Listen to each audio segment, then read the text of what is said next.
읽다 제179회차 서길봉입니다. 지난 시간에 우리가 부처님께서 계를 범하는 사람에게 보시를 하는 것은 잘못된 것이다 하는 이야기를 했는데요. 계를 잘 지키는 사람에게 보시하는 것은 큰 결과를 오는데, 계를 범하는 사람에게, 바른 부처님의 가르침을 전하지 않는 사람에게 보시하는 것은 큰 결과를 얻지 못한다. 오히려 악과가 온다 라고 말씀을 하셨죠. 검거나 희거나 발갛거나 얼룩이거나 황금빛이거나 잿빛이거나, 이러한 황소나 아름다운 송아지나 몸도 튼튼하고 힘도 갖추고 잘 길들어 빨리 달리고 무거운 짐을 실어 견뎌내면 본래 빛깔은 묻지도 않는다 하면서, 사람도 또한 그와 같아서 제각기 태어난 곳이 다를 뿐이지 크시아 드리아나 바라문 또 바이시아나 수드라 혹은 찬달라의 하천한 것들, 태어난 곳은 각각 다르지만 성별의 차이는 있지만 깨끗한 계율을 가지게 하고 무거운 짐의 번뇌를 벗어나서 순수하고 한결같이 범행을 닦으면 번뇌가 다한 아라한이 되고, 또 세간에 있어 잘 가는 선서, 바른 길로 가는 선서란 이야기죠. 그런 자에게 보시를 하면 큰 결과를 얻게 된다. 그러나 어리석은 사람으로 지혜도 없고 일찍 바른 법도 알지도 보지도 듣지도 못한 사람이 또 바른 법을 전하지 않으면, 이런 이들에게 보시를 하면 결과가 없나니 오히려 악과가 형성이 된다는 이야기죠. 부처님께서 이경을 말씀을 하시자 모두들 기뻐했다라고 하는 것이 지난번에 요체였어요. 그럼 오늘은 어느 때 부처님께서 쉬라바스티 기원정사에 계실 때, 기원정사가 기수급 고도건이죠. 기타 태자가 땅을 시주를 하고 또 거사가, 장자가 절을 지었죠. 해서 바로 기수급 고도건인데 기원정사다 이렇게 표현을 한다라고 했어요. 이 기원정사에 계셨을 때 이른 아침에 가사를 입고 바리를 들고 쉬라바스티국에 들어가서 걸식을 했는데, 그때에 나이가 많고 쇠약한 어떤 도인이, 바라문이 지팡이에 의지를 해서 바루를 들고 집집마다 밥을 빌고 있었어요. 그것을 본 부처님께서는 노인께서는 어찌 나이도 많고 몸도 쇠약한데 집집마다 밥을 빌고 계십니까? 라고 해요. 그러자 노인은 고타마시여, 그동안 모은 재물들은 모두 아들에게 물려주고 며느리를 드린 뒤에 집에서 쫓겨나 할 수 없이 이렇게 밥을 빌고 있습니다. 평생 동안 모았던 재산을 아들한테 다 물려주었는데 며느리를 얻고 나서 결국 쫓김을 당했다는 이야기죠. 사실 자식의 입장에서 부모의 입장보다 자기 아내의 입장을 더 생각하는 분들이 사실 적지 않지 않아요? 바로 그런 결과가 나온 거죠. 그러자 부처님께서는 노인이시여, 혹시 그대는 그러면 나에게 한 계송을 받아서 외워서 돌아가시어서 대중들과 아들이 있는 곳에서 그 계송을 말을 할 수가 있겠습니까? 라고 해요. 그러자 노인이 그렇게 할 수 있습니다 라고 해서 세존께서는 곧 계송으로 말씀을 하셨어요. 결국은 아들한테 쫓겨났는데, 아들이라기보다도 아들 며느리한테 쫓겨났는데 그것을 복귀하는 가르침을 주겠다는 이야기예요. 아마 요즘 이 문제 가지고 사찰에 찾아가면 사찰에서 스님들이 조상이 발동했으니까 천도제를 해라, 기도 입제를 해라, 아마 이렇게 했을 수도 있어요. 아니면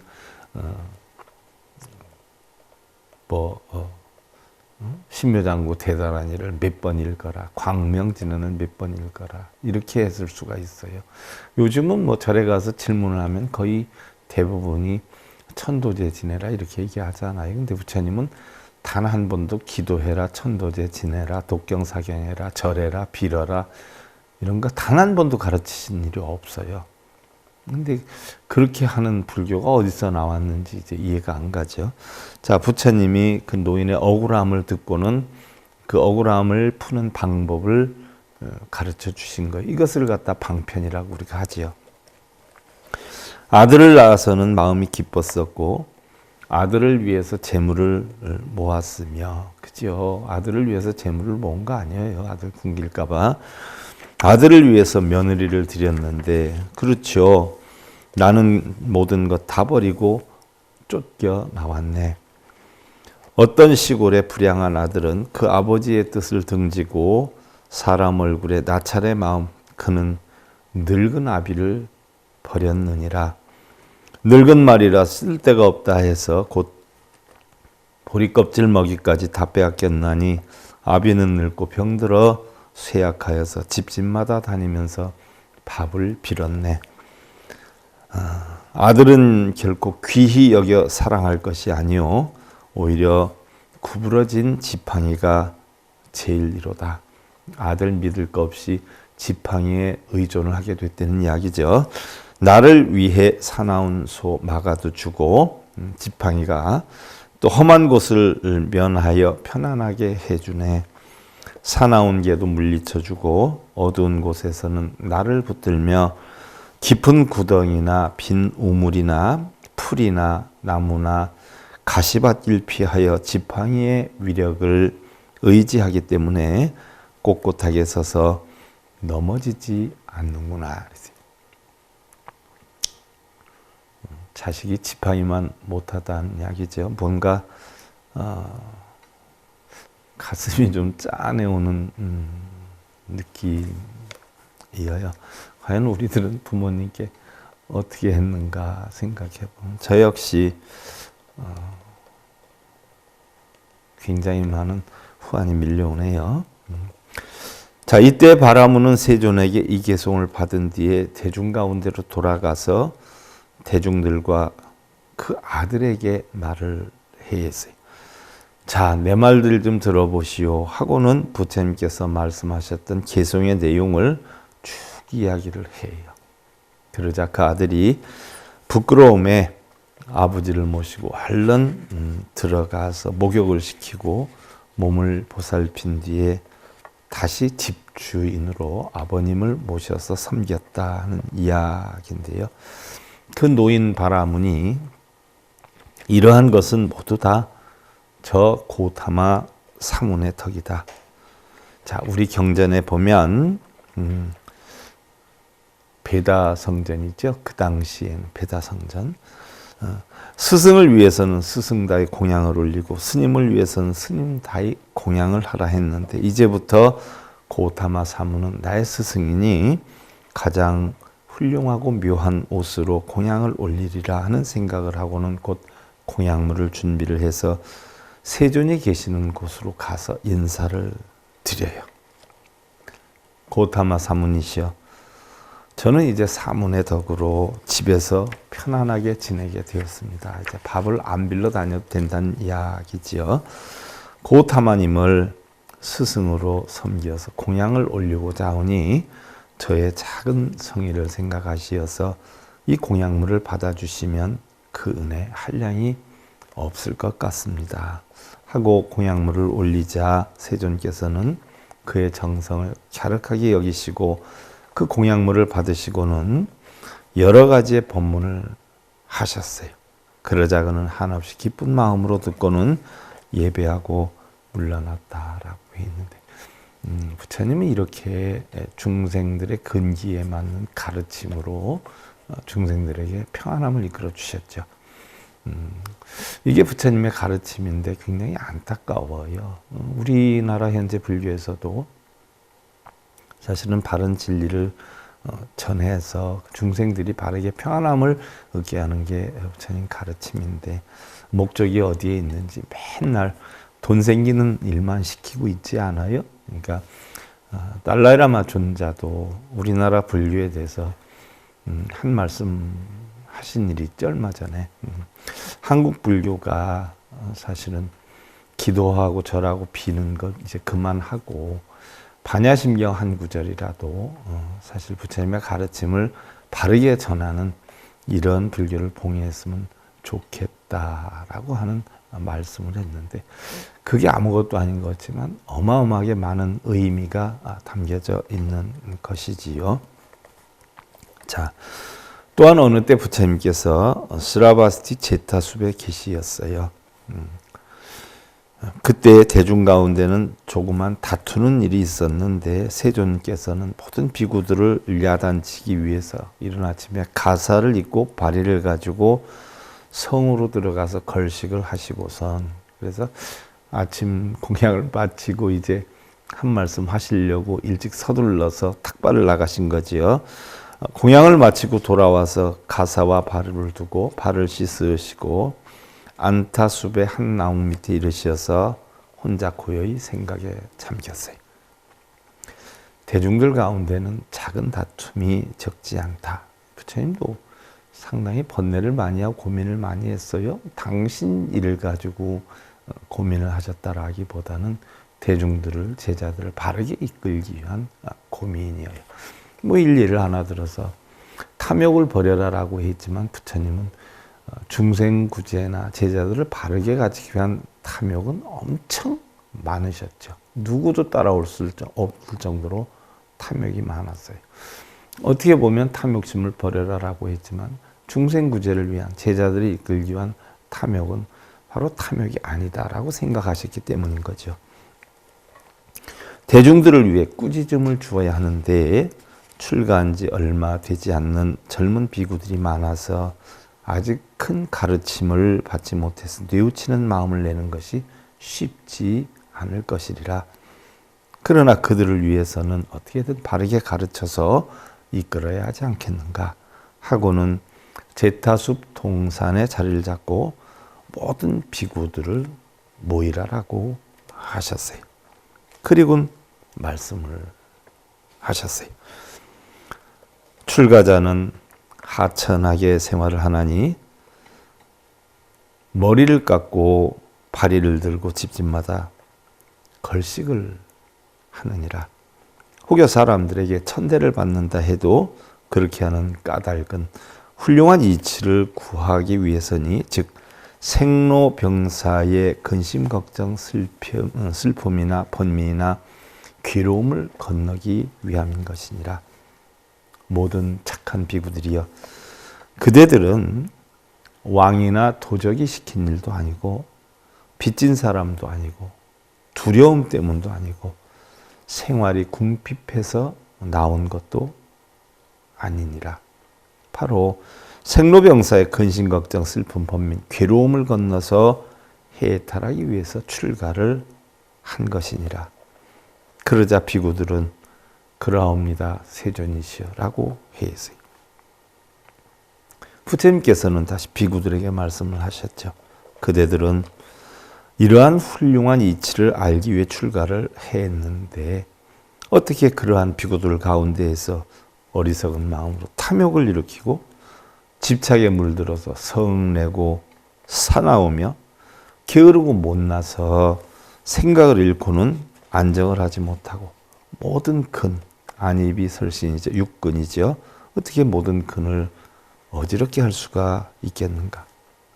비유를 하면 어떤 사내가 깜깜한 곳에서 깜깜한 곳으로 들어가며 뒷간에서 나왔다가 다시 뒷간으로 떨어지고 피로써 피를 씻으며 모든 악을 버리고 떠났다가 다시 악을 취하는 것과 같나니 어리석은 비구들 또한 이와 같느니라. 다시 비유를 한다면 송장을 불살라서 화장터에 버리면 나무하는 사람은 그것을 줍지 않는 것과 같나니 어리석은 비구가 탐욕하며 집착에 물들어 성내고 사나우며 게으르고 못나서 생각을 잃어 안정하지 못하고 모든 근, 안입이 설신이 육근을 어지럽게 하는 것도 역시 이와 갖느니라. 비구들이여, 세 가지 착하지 않은 생각이 있나니 그것은 탐내는 생각, 성내는 생각, 어리석음을 내는 생각이니라. 자, 탐진치의 생각이 바르지 않은 생각이다라고 해서, 자, 우리 요즘 불자들 보세요. 절에 가서 절하고 독경 사경하고 가부좌 틀고 뭐 어디가 좋다 쫓아다니고 탐욕으로 전부 하는 거 아니에요? 뭘 얻기 위해서, 이루기 위해서? 부처님은 버려라, 비워라, 집착해서 내려놔라. 정당한 원인이 아닌 결과를 바라지 마라. 그러한 어리석음을 버려라. 이런 걸 가르치는데, 절을 하면서 남편 잘 되고 자식 잘 되기를 바라고, 독경사경하면서 남편 잘 되고 자식 시험 합격하기를 바라고, 얼마나 인과에 어긋난 어리석은 일이, 좀 맹목적인 탐욕이죠. 그걸 시키는 사람들은 어떻고요? 머리 깎고 시키는 사람들. 이러한 생각들은 결국 생각으로 말미암아 일어나는 것이고, 생각에는 이루 형용할 수 없는 많은 생각들이 있지만 모든 착하지 않은 생각은 탐내고 성내고 어리석음을 쫓아서 일어나는 것이니라. 그렇죠? 탐욕으로 일어나는 거예요. 탐욕을 버려라라고 하는 부처님의 가르침을 우리는 배워야 되는데, 거꾸로 탐욕을 일으키면서 전국을 다니고 밤낮을 가르지 않고 먼 불, 약사 이러고 찾고 있어요. 비구들이여, 그럼 이러한 탐내고 성내고 어리석은 생각은 어떻게 완전히 멸해 나가는가? 그것은 사념처로서 네 가지의 생각에 마음을 잡아매고 무량삼매에 머물러 닦아 익히면 악하거나 착하지 않은 법은 멸하고 남음이 없어 영원히 다할 것이니라. 자, 사념처의 근거를 돌아라고 했어요. 사념처. 수도 없이 여러분들하고 했어요.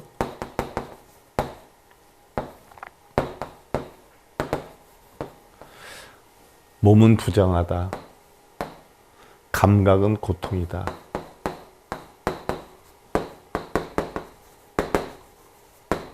또 마음은 무상하다. 또 법념처, 세상의 모든 것은 고정된 실체가 없다. 나라고 하는 것은 없다. 무아하다. 이것을 근본으로 삼으라는 얘기. 이것을 근본으로 삼아서 움직이면 바로 착하지 않은 법은 멸하고 남음이 없어서 영원히 다하게 될 것이니라. 자,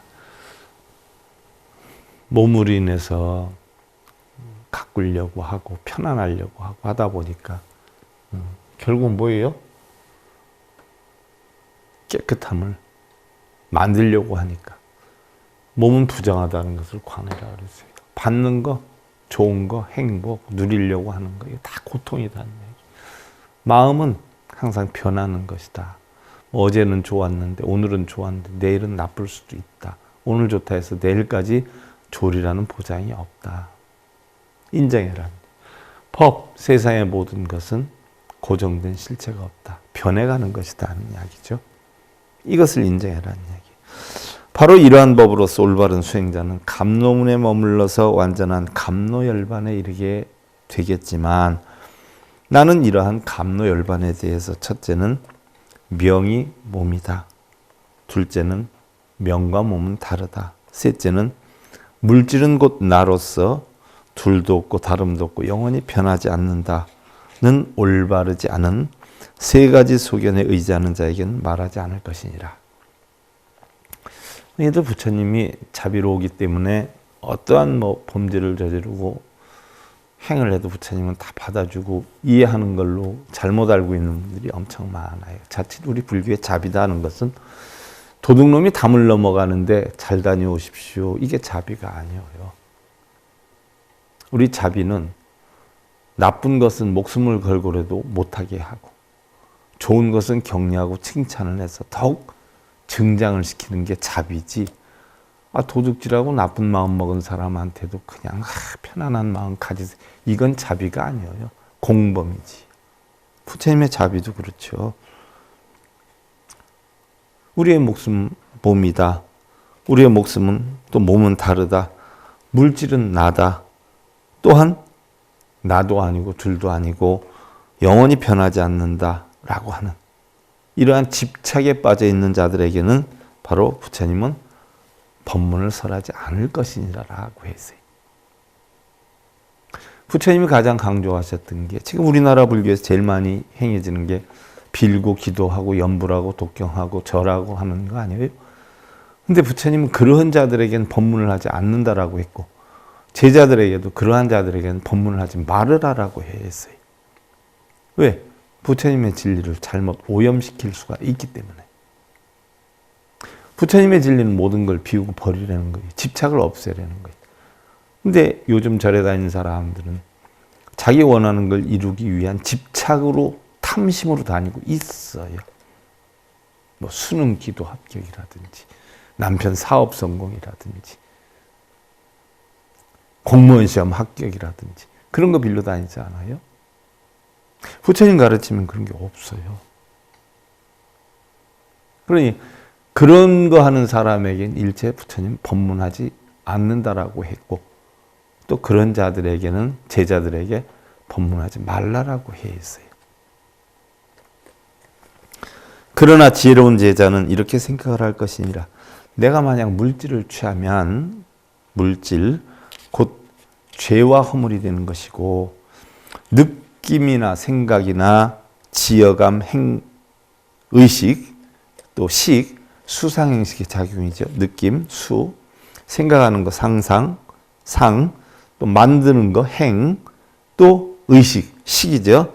이런 수상행식을 취해도 죄와 허물이 된다는 것을 알게 된 뒤에는 집착하게 되면 죄와 허물이 된다는 이야기예요. 그런데 하물며 몸도 집착하죠. 절 몇 번 했다 하는 거. 입도 집착해요. 몇 번 읽었다. 손도 집착하죠. 몇 번 썼다. 이런 자들은 세상에 대해서 죄와 허물이 된다는 것을 알아야 되고 알게 된 뒤에는 세상에 대해서 취할 것도 없고 세상에 대해서 취할 것이 없는 사람은 스스로 열반을 얻게 되느니라. 결국은 우리는 부처님 가르침을 깨닫지 못하는 것은 자기 개인적인 어떤 욕심에 빠져서 주변을 못 보는 거예요. 노름에 빠진 사람이 주변을 못 보죠. 그와 똑같아요. 자, 나의 생은 임이다 하고 범행은 임이 서고 할 일은 임이 맞자 다시는 후세의 몸을 받지 않는다라고 스스로 알게 되느니라. 후세의 몸을 다시 받지 않는다. 윤회를 하지 않는다는 이야기예요. 근데 우리 뭐 맨날 뭐 돼지가 되고 소가 되고 그런 것만 가르치고 있잖아요. 윤회 자체를 부처님은 있기는 있대 우리가 죽어서 소가 되고 돼지가 되는 윤회는 없다라는 이야기예요.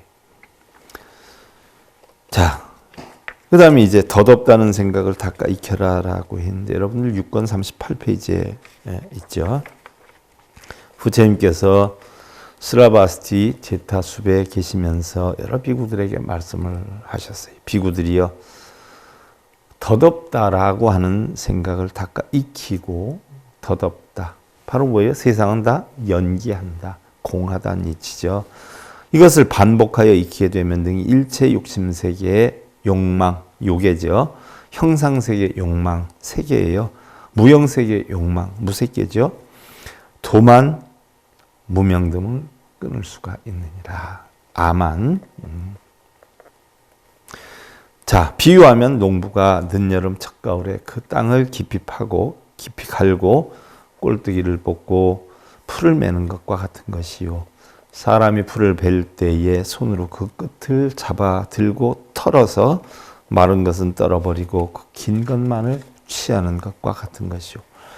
또한 암바 열매가 나무에 붙어 있을 때 사나운 바람이 가지를 흔들면 그 열매가 다 떨어지는 것과 같나니 이와 같이 덧없다 하는 생각을 닦아서 익히고 익히면 능히 일체의 요계, 세계, 무세계, 도만, 무명 등을 끊을 수가 있을 것이니라. 그리고 누각에 중심이 든든하면 여러 제목에 의지하는 곳이 되어서 그것들을 흩어지지 않게 하는 것과 같은 것이요. 일체 중생의 발자국 중에 코끼리 발자국을 제일 크다고 하는 것과 같은 것이니라. 잠보드비아파의 모든 하수는 모두 큰 바다로 달리지만 그 큰 바다는 모든 호수를 다 거두어 받아들이듯이 이와 같이 덧없다 하는, 무상하다 하는, 공하다, 연기한다 하는 이치를, 이러한 생각을 닦아 익히면 능히 일체의 요계, 세계, 무세계, 도만, 무명을 끊을 수가 있을 것이니라. 무슨 까닭일까? 덧없다는 생각은 능히 나가 없다는 생각을 지니도록 하기 위한 것이니라. 자, 여러분들 나가 없다. 아소. 나와 내 것이 없다는 가르침을 주기 위해서 만든 게 뭐죠? 우리 불교에서 내가 없다. 이것을 가르치기 위해서 하는 게 절이에요. 절. 내가 설령 있다 해도 어떻게 돼요? 오체투리라 그러죠. 내 몸을 바닥에 까는 거예요. 이것은 절을 해서 복 받으려고 하는 게 아니라 내가 있다라고 하면 낮출 수 있는 가장 낮은 자세로 살아가겠다 하는 게 절이에요. 절의 목적은 나를 비우는 거예요. 없애는 거예요. 우리 불교의 가르침이 나와 내 것이 없는 거지 않아요. 그래서 나와 내 것이 없다라고 하는 가르침이 절이에요. 복 달라고 하는 게 아니에요. 내가 어차피 부모의 여건으로 인해서 육신을 가지고 이 세상에 태어났어요. 그럼 이 세상에서 과연 내가 이 자연이나 모든 주변 사람으로 인해서 얼마나 내가 누를 끼치면서 살아가는가 하는 생각을 해보면 사실 고개를 못 들고 살 정도가 되지요. 우린 자연에서 모든 것을 얻어요. 가을이 됐다 해서 가을 하늘을 만끽하고 날씨를 만끽하고 맑음을 만끽하고 거기에 대한 살해를 했느냐는 얘기. 그러면서 더 많이 얻으려고 그래요. 남편한테 얻고 자식한테 얻고 부모한테 얻고. 내가 없다라고 하면 얻으려고 하는 탐심이 없어지죠. 탐심이 없어지면 집착이 없어져요. 그리고 집착을 없애면 평안함을 이루게 되지요. 그 가르침이, 불교의 가르침이 바로 나를 없앤다라고 하는 가르침이 절이에요. 그래서 내가 설령 있다 해도 가장 낮은 자세로 낮추겠다. 남편을 공경하고 아내를 공경하고 나를 낮추어서 상대를 공경하는 마음으로 살겠다 하는 게 절이에요. 복 달라고 하는 게 아니에요. 근데 절에 가서 참 많은 게 보면 108배, 3000배. 왜요? 복 달라고 하죠. 부처님 가르침하고는 영 딴판이에요. 누가 잘못 전하게 됐는지 사실은 그게 문제지요. 돈 필요한 분들이 그렇게 하긴 했겠지만. 그러므로 지혜로운 제자는 나가 없다는 생각에 머물러서 마음이 아만을 떠나서 그에 따라 열반을 얻느니라. 그런 생각이 없으면, 내가 없으면 화낼 놈도 없어요. 좋아할 놈도 없어요. 그럼 희로애락에 빠질 놈이 없어요. 내가 없는데 누가 빠져요? 공을 찾을 놈도 없어요. 부처를 찾을 놈도 없어요. 그게 부처님 가르침이에요. 그에 따라 열반을 얻느니라. 부처님께서 이 경을 말씀하시자 여러 비구들은 부처님 말씀을 듣고 기뻐하며 받들어 행하였다. 자, 그럼 어떤 것을 여섯 감관이라 하는가? 자, 부처님의 가르침이 계속 마지막 지금 유행하시면서 나는 3개월 뒤에는 열반할 것이냐 라고 했어요. 그러면서 지금 쿠시나가를 향해서 계속 가시잖아요. 가시는 동안에 과거의 가르침을 되살펴서 가르쳐주고 계시는 거예요. 어느 때 부처님께서 스라바스티 제타숲에 계시면서 여러 비구들에게 말씀하셨다.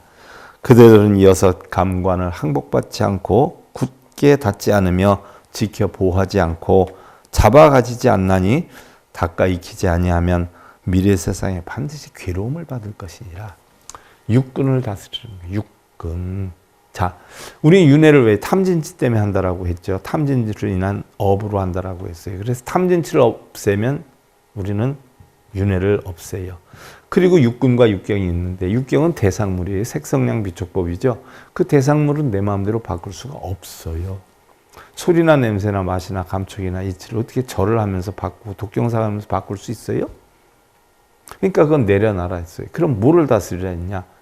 내 눈, 귀, 코, 몸, 뜻을 다스려라라고 했어요. 그게 6가지 감관을 다스려라는 그런 이야기예요.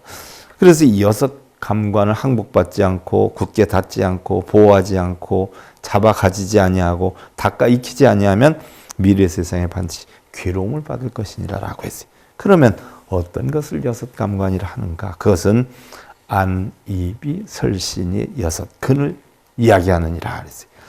어리석고 무지한 범부는 눈으로 색을 보면, 눈으로 물질을 보면 그 모양에 빠지고 좋은 현상에 빠지고 그 눈이 가는 대로 맡겨서 율의가 아닌 세상의 탐욕과 사랑에 머물러서 그 마음이 번뇌를 일으켜서 유리와 안근을 보하지 못하나니 이근, 비근, 설근, 신근, 의근에 있어서도 역시 또한 그와 같느니라. 이와 같이 6감관을 항복받지 못하고 굳게 닫지 않으며 지켜 보호하지 못하고 닦아 익히지 아니하면 미래 세상에서 반드시 괴로움의 갚음을 받을 것이니라 라고 했어요. 탐욕을 내면 고통이 오고 재앙이 온다는 이야기죠. 그러면 어떻게 하면 이 6감관을 잘 단속해서 미래 세상에 즐거움을 받을 수 있는 것인가? 지혜로운 제자는 눈으로 색을 보아도 모양을 취하지 아니하고 좋은 형상을 취하지 않고 안근이 가는 대로 맡기되 언제나 유리에 머물러 세간의 탐욕과 사랑으로 인해서 번뇌를 일으키지 않아서 안근을 보하나니 이 비설신 의근에 있어서도 또한 그와 같나니라. 이와 같이 6감관을 잘 단속하면 미래 세상에 즐거움을 받을 것이니라. 그리고는 계속으로 말씀을 하셨어요. 6가지 감관에서 유리 아닌 것에 머무르면 이들 모든 비구는 긴 밤 동안에 큰 고통을 받으리. 이 모든 유리에서 언제나 부지런히 닦아 익히고 바른 믿음으로 마음이 하나 되어서 모든 루가 마음에서 새어나지 않게 해라. 번뇌루죠. 눈으로서 저 색을 보면, 물질을 보면 마음에 맞는 것과 맞지 않는 것이 있지만 마음에 맞아도 욕심을 내지 말고 마음에 맞지 않아도 미워하지 말아라. 귀로서 저 모든 소리를 들으면 생각할 것과 생각하지 않을 것이 있지만 생각할 만한 것도 즐겨에 집착을 하지 말고 생각하지 못할 만한 것도 미워하지 마라. 코로서 저 냄새를 맡아보는 것, 향기로운 것도 있고 더러운 것도 있나니 향기로움과 더러움에 마음을 고르게 해서 욕심을 내지도 말고 언짢아 하지도 마라. 이 육군을 다스리는 법이죠. 먹는 바 여러 가지 음식에서도 맛난 것도 있고 나쁜 것도 있지만 아름다운 맛에도 탐욕을 내지 말고 또한 나쁜 맛이라 해도 가리지 말아라. 즐거운 감촉이 몸에 부딪히더라도 거기에 빠져서 헤매지 말고 괴로운 감촉이 부딪히더라도 너무 밉다는 생각을 내지도 마라. 평등하게 괴로움과 즐거움을 버리어서 멸하지 않는 것, 멸하게 해야 하나니 마음으로서 관찰하는 바 이것이나 저것의 온갖 모양을 참답지 않게 거짓으로 분별을 하면 탐욕은 갈수록 더하게 되지만 저 모든 나쁜 것 깨달아서 알면 욕심을 멀리 떠나서 편함에 안주하게 되리라. 이 6감관을 잘 거두어 잡아서 육경, 색성량 무촉법에 부딪혀도 움직이지 않으며 모든 악마의 원수 탐진치를 무찔러 항복을 받고 나고 죽는 저 고통의 바다를 건너야 하리라. 부처님께서 이 경을 말씀하시자 여러 비구들은 부처님 말씀을 듣고 기뻐하며 받들어 행하였다라고 했어요. 자, 부처님 마지막 열반하시기 전에 하신 가르침에 대해서 우리가 지금 살펴보고 있는데요. 자, 오늘은 요것까지 하고요. 다음 시간에 내 것이 아닌 것은 버려야 하리라 라고 하는 부처님 가르침인데요. 거기에 대해서 다음 시간에 살펴보기로 하고요. 더붓다 제179회차 서일봉이었습니다.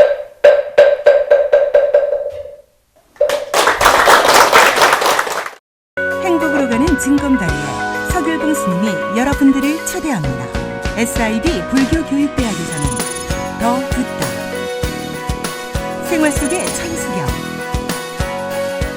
달마대사 성관법, 현대생활 불교 법요지,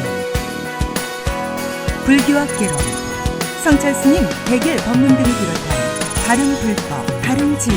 서길봉 스님의 SIB 불교교육대학.